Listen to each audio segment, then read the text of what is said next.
আপনাদের এই মাইক বাজিয়ে কোনো নামাজ পড়া যাবে না, ঠিক আছে?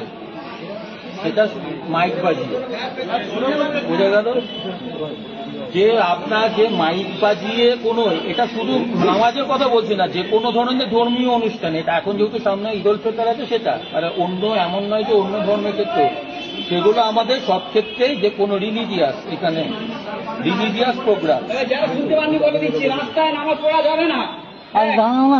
এই যে আমি যেটা আছে আমি বলে দিচ্ছি, যে নাম এক নম্বর হচ্ছে এখানে হচ্ছে যেটা লাউড স্পিকার, মানে আপনাদের লাউড স্পিকার বাজিয়ে যেটা হয় সেই লাউড স্পিকার বাজিয়ে সেটা করা যাবে না। আজান, হ্যাঁ হ্যাঁ সেটাই আজান, যেগুলো হয় আজান, হ্যাঁ আজান, যেটা আজান, যেটা আপনাদের রেগুলার যে মাইকটা বাজিয়ে, হ্যাঁ হ্যাঁ কি বন্ধ করা হবে না? মাইকটা ব্যবহার করা যাবে, লাউড স্পিকার।